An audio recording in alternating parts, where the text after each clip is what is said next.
امریکی نائب صدر کا دورہ مشرق وسطی۔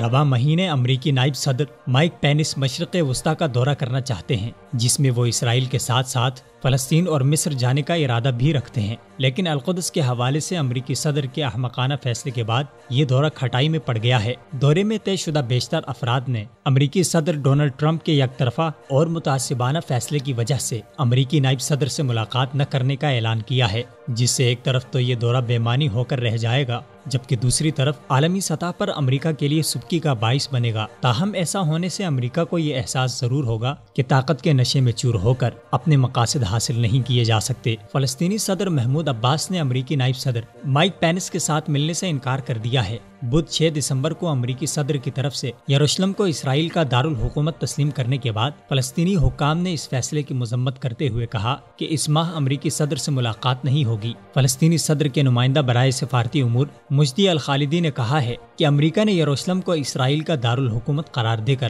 تمام حدیں عبور کر لی ہیں۔ حکمراں جماعت الفتح کے ایک سینئر رہنما جبریل رجوب نے ایک بیان میں اپنا رد عمل دیتے ہوئے کہا کہ وائٹ ہاؤس کے متنازع فیصلے کے بعد نائب امریکی صدر کا اب فلسطین میں خیر مقدم نہیں کیا جائے گا، جس پر وائٹ ہاؤس نے دھمکی دیتے ہوئے کہا کہ اگر فلسطینی صدر محمود عباس سے ملاقات منسوخ ہو جاتی ہے تو اس سے مسائل جنم لے سکتے ہیں، جس کے منفی اثرات مرتب ہوں گے۔ حماس کے سیاسی شعبے کے سربراہ اسماعیل ہنیہ نے بھی امریکی فیصلے کی شدید مذمت کرتے ہوئے جمعہ 8 دسمبر کے دن اسرائیل اور امریکہ کے لیے یوم الغضب قرار دیتے ہوئے نئی انتفاضہ تحریک شروع کرنے کا اعلان کیا۔ جامعۃ الازہر کے شیخ ڈاکٹر احمد الطیب نے مصر آنے پر مائک پینس کے ساتھ ملاقات کرنے سے انکار کیا ہے۔ شیخ ازہر نے دو ٹوک انداز میں کہا ہے کہ امریکہ القدس کے حوالے سے اپنا فیصلہ واپس لے، ورنہ وہ احتجاجاً مشرق وسطی کے دورے پر آنے والے امریکی نائب صدر سے ملاقات نہیں کریں گے۔ یاد رہے کہ مصر میں موجود امریکی سفارت خانے نے شیخ ازہر کو امریکی نائب صدر سے ملاقات کی دعوت دی تھی،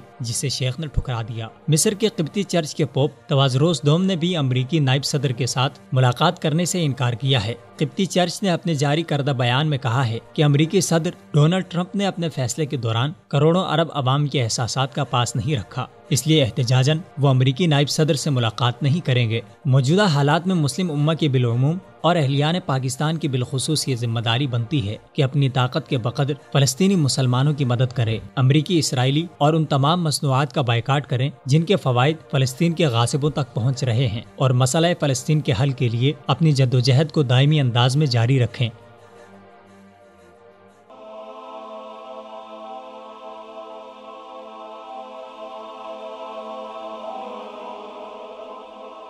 ایمان کی کرن، ہدایت کی شمع، وصال اردو۔